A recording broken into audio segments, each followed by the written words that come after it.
If you have problems with dealing with stress or anxiety, if you're thinking about buying your home, you're going to see that probably quadruple. It's insane. It's one of the most stressful things that can happen in your life, but it's based off fear of things going wrong. I've been doing this for a long time now. I've helped hundreds and hundreds of families purchase houses. I've seen the worst and I've seen the best. So in today's video, we're going to talk about the top 3 things that can go really wrong when buying a house. And at the very end of the video, I'm going to talk about the 3 things to do to either resolve these issues or potentially avoid them altogether. Let's get to it. First and foremost, I totally understand why you would be stressed about this. I mean, we're literally talking about hundreds of thousands of dollars. This is probably going to be the most important purchase of your life. And on top of that, you maybe only do it once, twice, 3 times in your lifetime. And of course, I want you to use this video as an asset to you. Don't use this as more motivation to stay up at night worrying, okay? By knowing what's the worst that could happen, you could prepare for it and you can ready yourself for anything that could potentially happen. Please, please, please do not let this get you even more nervous and anxious. Use this as a tool to prepare yourself and talk to your realtor and your lender to say, what can we do to prevent these things from happening? First thing that could go really wrong when buying a house happens during the first period of the due diligence period. Now, in your state, it might be called the inspection period. Whatever it's called, most states have a 5 to 10 day period when you first get your offer accepted, where you get to inspect the house. You have full access to the house, or you should at least, to do any kind of inspections. You should order your home inspection right away, then any follow-up inspections after that. This is also your opportunity to research schools, districts, neighborhoods, check for sex offenders, check for the history of the house, check if it's haunted, do whatever you got to do to make sure that you know all about this house. So the first thing that could go wrong is you find something in the due diligence period that's so concerning that you want to back out. Now, please check with your lender or your realtor or your attorney or realtor, but usually in this due diligence period, you have 100% right to cancel for whatever reason you find, as a concern. So this is where the first thing will go wrong. Now, what could also go wrong is when you're negotiating repairs, when you do your inspection, people tend to have the wrong approach. First and foremost, if someone ever tells you pass or fail when using the word inspection, they're 100% in the wrong. The home inspection isn't to be a pass or fail thing like an exam.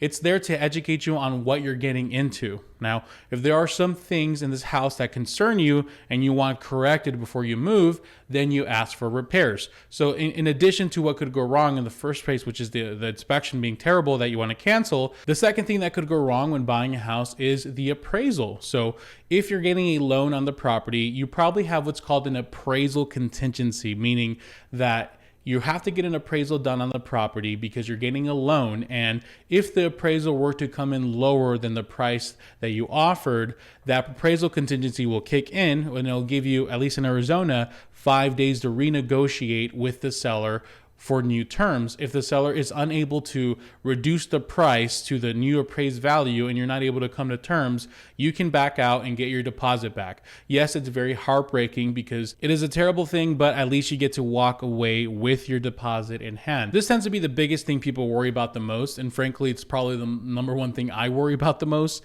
because right now in this market where you're making offers above the listed price, it's always nerve-wracking to see what happens. And what's really unfair is that a lot of times appraisers bring in their own personal opinion or bias. They're cranky or they didn't have a good breakfast that morning. And God forbid, even if they are wrong with their appraisal, if you do challenge it, 95% of the time they'll say, no, I was right. And the final thing that could go potentially wrong is your loan gets denied. There should be a loan denial contingency in your contract or something like that. Please talk to your realtor lender if you're not in Arizona, or attorney rather, where basically if your loan gets denied for a reason that you're not responsible for or something out of your control, as long as it's 3 days before closing or a certain period, you can actually get back your deposit back if this happens to you.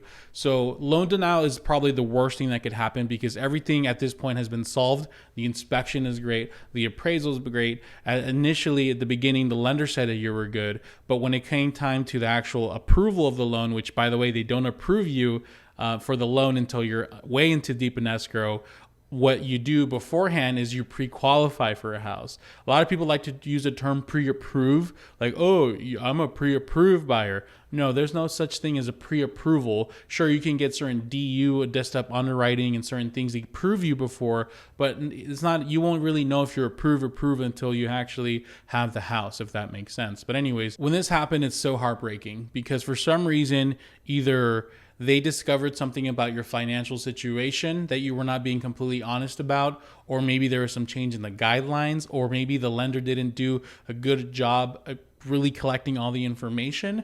And because of that, they had to deny your loan. And unfortunately, even though you might get your deposit back, you're going to cancel. It's going to be heartbreaking. The seller's going to be pissed at you. You're going to be so disappointed because you literally almost had it. It was right there, and it didn't work out. So now that you know the 3 worst things that can happen to you, let's talk about the potential solutions to these things and things you can prepare for so this stuff doesn't happen to you. First and foremost, with the inspection, you want to make sure you're mentally prepared for the inspection. You need to tell yourself the house is not going to be perfect. You shouldn't expect to buy a perfect house. If you are, you're crazy, to be honest with you, because even if you're buying a new build, the inspector is going to find things. There is no such thing as perfection. And you know what? You also have to understand this. The home inspector is not necessarily there to just be your pal and tell you everything that's right with the house. The home inspector is also covering their ass, okay? They've been sued a lot because, if they happen to miss something, they get taken to court, to small claims court, they have insurances, et cetera, et cetera. So if there is a remote chance that something looks off, they're going to call it off because they don't want to be taken to court by you if you move in and it breaks. Say the AC is in great shape, it's working, it has never broken down, but it's just old. Like it's like 20 years old or 14 years old. They're going to call it as a big issue on the inspection. They're going to say the AC is at the end of its life. They love throwing that term around. And now you're going to get that report, you're going to freak out, and it's going to be a big problem, right? So you want to be mentally prepared for what's coming. You want to have some kind of budget set aside for any potential repairs that you'll do on your own.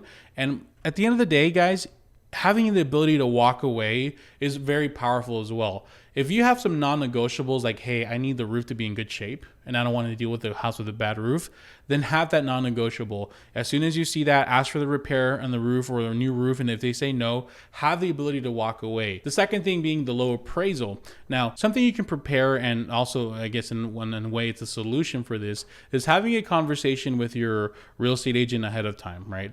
I tell my clients ahead of time before the appraisal, guys, I thrive on low appraisals. I love low appraisals. If that comes in low, that's my opportunity to get your house cheaper. Now, sometimes we get the seller, the listing agent that's not willing to work with us. If they're going to be unreasonable because the house appraised, guess what? They were going to be unreasonable with the other buyer that came in the door. So we cannot deal with unreasonable people. It is what it is. And, we have to be willing to walk away if that comes to the situation. And last but not least, the loan denial. How do you prevent that? How do you find a solution to that? There's no solution to loan denial, unfortunately. It might be too late to find another lender if it does happen to you. So the only thing you can really do is prepare. You don't want to get a pre-qualification, okay? If the lender calls you, pulls your credit, and says, good job, how much do you make a month? Oh, yeah? Okay, you qualify up to $400,000. Congrats. Hang up, run away. Just start running. You want to make sure the pre-qualification is a pain in the ass. People get so annoyed when they have to submit documentation and tax records and statements to my lender when they're pre-qualifying. That's a good thing. But more importantly, this happens the majority of the time to people who did not get a full pre-qualification done in the beginning. Make sure that you're working with people you trust and make sure that pre-qualification is legit. And if you want to feel even more comfortable, getting a second or third opinion is going to be your absolute best bet. Now that you know the worst that could happen, let's be honest. Some of you might not get to that point. The most difficult part of buying a house is not the escrow. It's getting your offer accepted. I actually have a video that I got permission from my seller to do where I listed a house in high demand. I got 5, 6, 7 buyers, and I compared all of the offers on the video to show you what was the contributing factors to getting the offer accepted for the winning offer. This is the video here. Take a look at it if you want to know what goes into getting an offer that's successful to help you win your offer situation so you can get to the point where you can worry about these 3 things that could go wrong. Thank you guys. Have a good one.